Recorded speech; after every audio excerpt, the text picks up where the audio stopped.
Can't wait, they say I just keep on going. Can't kick it with busters, I kick it with stars. One of a kind, I glow in the dark. I just want the money, not trying to make noise. This nigga even defeated the odds. And I know, yeah, he gon' beat every charge. Swear to God that he niggas is frauds. Swear to God that he niggas is frauds. Can't wait, they say I just keep on going. Can't kick it with busters, I kick it with stars. One of a kind, I glow in the dark. I just want the money, not trying to make noise. This nigga even defeated the odds. And I know, yeah, he gon' beat every charge. Swear to God that he niggas is frauds. Swear to God that he niggas is frauds. From the trenches, we believe in survival. Conflict, things figuring.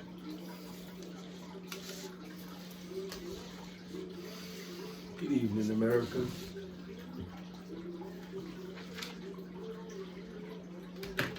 It's your one and only Astroteric Guru, here with another episode of Astroteric TV, speaking on a well-anticipated subject of self-esteem. Get my stuff together here for this.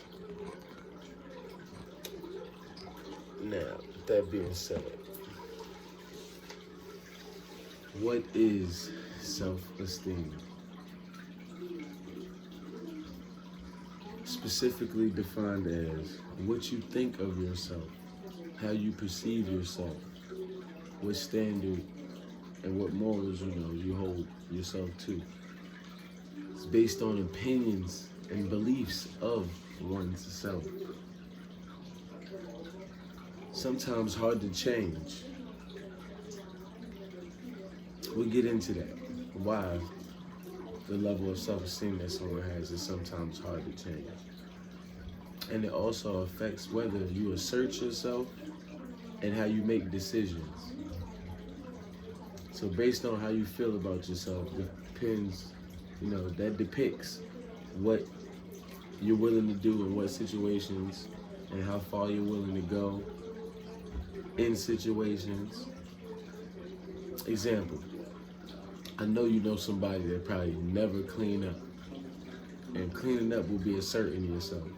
So, I'm not saying that they're just a nasty person or nothing like that, but there's something about themselves that makes them feel as if, there's some area of their life where they might have low self-esteem and they just cool with shit not being clean. But they don't understand if you was to, clean more, you can kind of build your self-esteem up to where you start feeling like a better person, where you're willing to, hey, I'm willing to get up even when I don't want to.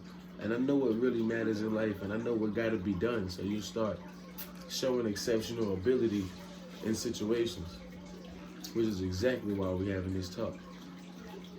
But I digress. Now, there's three types of self-esteem. We have low self-esteem, in which we all know somebody that has low self-esteem. And self-esteem doesn't directly link to whether somebody cute or sexy or not. Because you could be a celebrity with billions of dollars and 100 million fans and still have low self-esteem. Self-esteem is not beauty. Self-esteem is what you think about yourself. So we could think you're beautiful, but you could think you ugly all day long. And if you think you ugly, then that's how you're gonna treat yourself. And low self-esteem normally start in childhood. But the next self-esteem, which we would all like to have, is high self-esteem. High self-esteem is when you're confident in yourself and you're willing to accept failure in situations because you understand you're not human. You understand that you're human. Like, I'm wilding. I'm about to say you understand that you're human and humans make mistakes, so you allow yourself that pass. Failure is just another step towards success. You get me? You feel me? And then you would have inflated self-esteem, which is where you get like the narcissistic people who feel like I'm better than everybody else. And you don't really kind of want to have that mentality. We all know somebody. It happens to the best of us. Our ego does get the best of us sometimes. We need to check ourselves. And that's what friends are for, You want your friend to check you. Hey, bro, look, man, you piping up too much. I don't really think you'd be doing that. But nowadays, it's all about stunting on somebody. If that's what you into, then to each his own. Now, since I feel like I want to help, we're going to start with thoughts. Since self-esteem is how you think about yourself, but it's just a small little manual for watching yourself, for being observative in your nature and who you are as a person. Now, your thoughts become words, and your words become actions.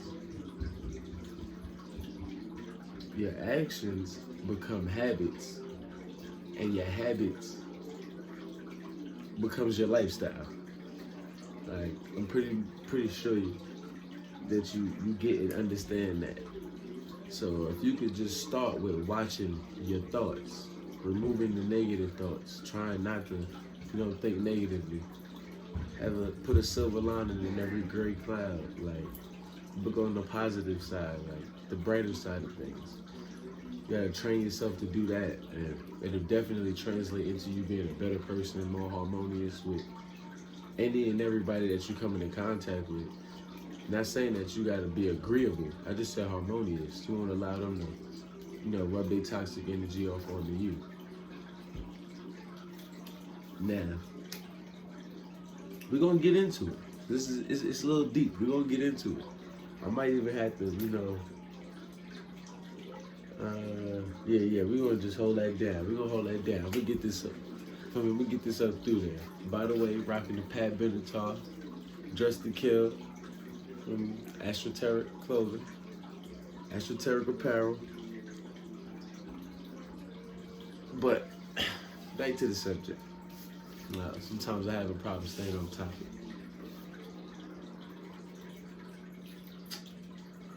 I got a small system for anybody that want to work on their self-esteem.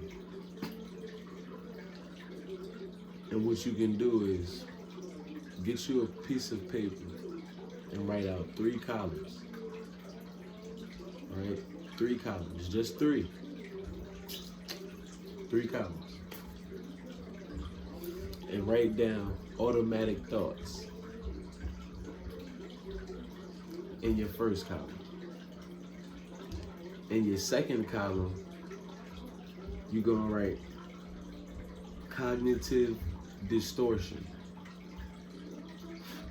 We'll talk about that in another second.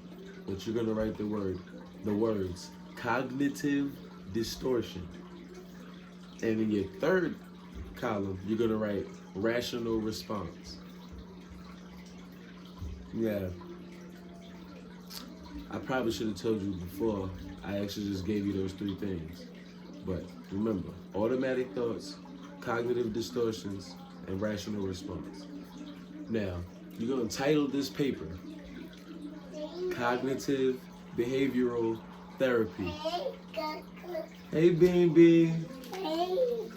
I'm talking to the world right now, okay? I need you to come back. You can watch me later, okay? You watch me later. See you. You gotta go. You gotta go. No, you can't brush it right now. You gotta go, Bean.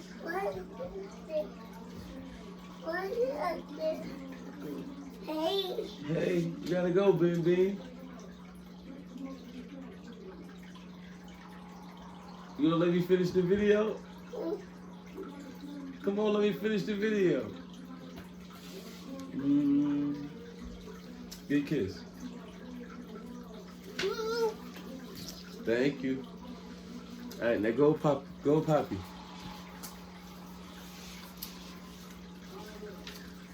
All right, now I'm gonna give y'all 10 cognitive distortions. The first one would be mental filtering. Mental filtering is a distortion where people mentally filter out what they want to hear and what you may have said. So it's like you saying one thing, but they're hearing what they want to hear. Another cognitive distortion would be all or nothing. which is when you'll have that black and white way of thinking, which is just, it's literally like all or nothing. Either you love me or you don't. Oh, what you won't do, someone else will, you know, like stuff like that. Like, people that don't like to be told no. Now, the cognitive distortion that I would probably be most guilty of would be overgeneralization, because I try my best to not speak as if I'm talking directly to someone. So I overgeneralize in a sense of trying to not only fix one problem, which is exactly my problem, but it's like I'm trying to fix the world's problem, and I don't even know what the world's problems are. So that's one way that I will be cognitively distorted. You also have should and ought. I know you've heard some people like, oh, you should have cleaned this room up. You ought to clean this room up. And basically it's like they're kind of forcing what they would have done on you, not you could have, or, you know, noticing that you may have had the time to and didn't choose to. But when they say you should, it's like you're trying to take a form of control of a situation that you're not exactly directly in. So if I wasn't home and my wife was home and I come home and say, oh, you should have cooked, then you kind of gonna be met with a resistance, and that's a negative way to come at somebody, not understanding how her day might have been and what she's been going through, why she didn't cook. Maybe she was going to it, you know, she got some bad news and she been feeling down ever since. Like, you gotta be empathetic with people when it comes to certain things. That's why, exactly why I feel the need to be doing what I'm doing right now. But on to the next. You have emotional reason. Emotional reasoning. That'll be your fifth cognitive distortion. And emotional reasoning is like, if I say 1 + 1 = 2, we all know that. But knowing is a mental thing. So if I say 1 + 1 = 2, and somebody in that room says, I don't feel like that's the right answer, that would be emotional reasoning as a cognitive distortion.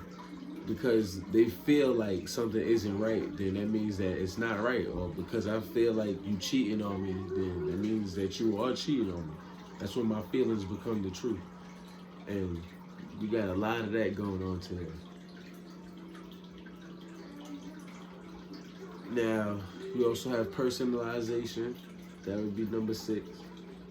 Internalizing and personalizing, where it's like, you know, no matter what you say to somebody or no matter what the case is, they react as if they were in the situation or in the altercation that you might be just venting to them about, or wanting some enlightenment about, or just, you know, you could just be expressing how your day was.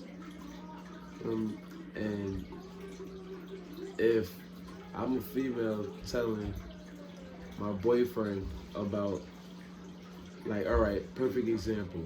If I'm a female and 10 guys tried to holler at me today, and I tell my boyfriend that, I might not be trying to tell him that 10 guys tried to holler at me because I want to leave him. I might just be telling him that, oh, babe, that's crazy. Like, 10 guys tried to holler at me today. Like, normally that don't really happen. Like, maybe I really, really look good. Like, you know, give your girl a shout out. Like, family, tell your girl that you really, man, babe, you all beautiful. Like, yeah, that's crazy. 10 guys trying to holler at you. Like, and, or she might even be trying to tell you, like, yo, 10 guys tried to holler at me and I turned all of them down. You know what I mean? Might not be the case. You know what I mean? Might not be. But anyway. And listen, man, but he might personalize the situation and feel like, oh, 10 guys tried to holler at her. It's probably because she was looking at him, or it's probably because she don't want to be with me no more. And it's like, bro, this ain't got nothing to do with you. That's not the case. Like, man, I've been through a lot of experiences. So I'm not just speaking from like some college going point of view, because I've never stepped foot in anybody's college. Like, I've never been in college student. I never applied to one. I've been in them. Like, I've actually taken classes just by having knowledge and sitting around in classes, but nah, this is different over here. But now, we also got the seventh cognitive distortion, which would be magnifying and minimizing. So that's when you pick situations and you either blow them up or make them small. So sometimes it's like somebody might tell you that they feeling a way about something and you minimize it. You just like, oh, don't worry about that. Oh, that don't really mean nothing. No, you tripping. But then you got magnifying, where it's like you might do 5 things right for somebody and they'll magnify the one thing. Like if you send me to the store for 10 things and I get 9 of them right, but I'm like, oh damn, I forgot your chips. You just might magnify the fact that I forgot your chips. Where you're like, oh, you always forgetting something, and you know, it's not like, oh damn, thank you for getting the 9 things, or damn, I'm not gonna lie, that was a big order. I'm just glad you got none of them right. Like, you know, that's back to looking at the positive side. Now, another cognitive distortion that is a big problem is the labeling. Labeling. That would be when people label either themselves or other people based on situations and circumstances in small context. So if I ask my son to take out the trash and he doesn't take out the trash, and I say, oh, I told him take out the trash, he ain't take out the trash, fucking loser, and he hears that might give my son low self-esteem, because that's a situation where he might start labeling himself in life, where every time he doesn't succeed at something, or every time he forget to do something, he like, damn, I'm a fucking loser. And that's where we get low self-esteem from. And that's why we're having this talk today about self-esteem, because low self-esteem starts in childhood. So if someone, you know, for females, it's normally them thinking that they not pretty, or somebody else was being told that they was pretty and they was beautiful, and them not getting enough of that might give a female low self-esteem to it. She might be the most beautiful person on this earth, but in her mind, she just thinks like, oh, I'm not pretty. She only sees when somebody else gets told that they're pretty, because it started as a subconscious trait in childhood.